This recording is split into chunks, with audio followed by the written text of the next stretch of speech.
On my mammy. I promise you. On my mammy. I did not do this. I had nothing to do with this bullshit. Look at this. Look at this monstrosity.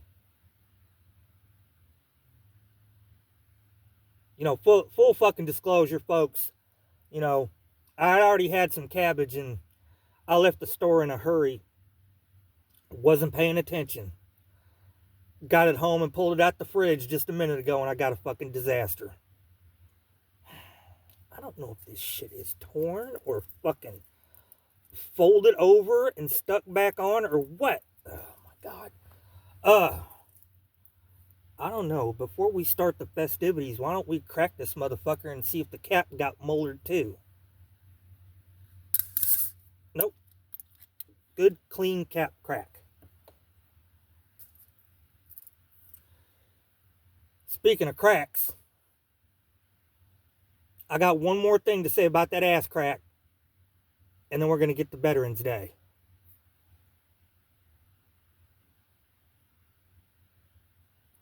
Used to be.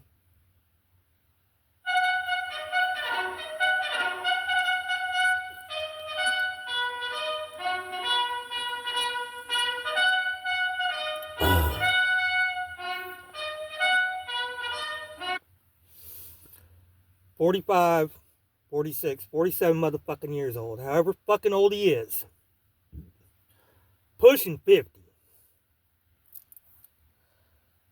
sending out photos of your paraphernalia to just whoever happens to ask for it.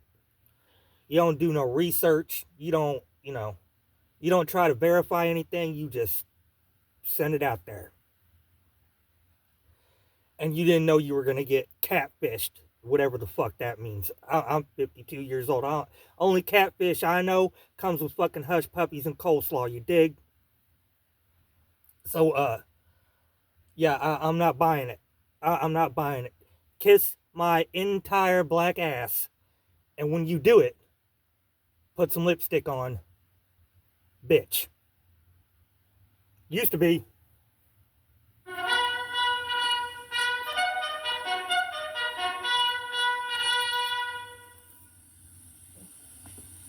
You seated?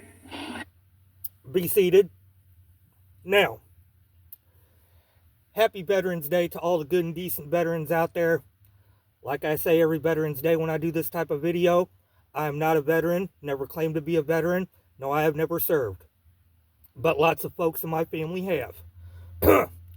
Including my favorite veteran and my favorite person of all time, my grandfather, Claude Elliott Stone. Rest in peace, Gramps. Yep.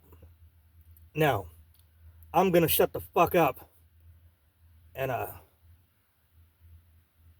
just listen. Used to be.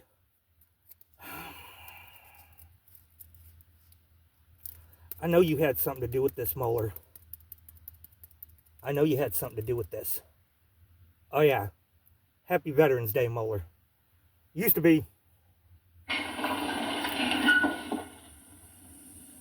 I want you to remember that no bastard ever won a war by dying for his country. You won it by making the other poor dumb bastard die for his country. And then, all this stuff you heard about America not wanting to fight, wanting to stay out of the war, is a lot of horse dung. Americans traditionally love to fight. All real Americans love the sting of battle. When you were kids, you all admired the champion marble shooter, the fastest runner, big league ball players, the toughest boxers. Americans love a winner and will not tolerate a loser. Americans play to win all the time. I wouldn't give a hoot in hell for a man who lost and laughed. That's why Americans have never lost and will never lose a war. Because the very thought of losing is hateful to Americans. Now, an army is a team. It lives, eats, sleeps, fights as a team. This individuality stuff is a bunch of crap. The bilious bastards who wrote that stuff about individuality for the Saturday Evening Post don't know anything more about real battle than they do about fornicating. Now, we have the finest food and equipment, the best spirit, and the best men in the world. You know, my God, I actually pity those poor bastards we're going up against. My God, I do. We're not just going to shoot the bastards. We're going to cut out their living guts and use them to grease the treads of our tanks. We're going to murder those lousy Hun bastards by the bushel. Now, some of you boys, I know, are wondering whether or not you'll chicken out under fire. Don't worry about it. I can assure you that you will all do your duty. The Nazis are the enemy. Wade into them. Spill their blood. Shoot them in the belly. When you put your hand into a bunch of goo that a moment before was your best friend's face, you'll know what to do. Now, there's another thing I want you to remember. I don't want to get any messages saying that we are holding our position. We're not holding anything. Let the Hun do that. We are advancing constantly, and we're not interested in holding on to anything except the enemy. We're going to hold on to him by the nose, and we're going to kick him in the ass.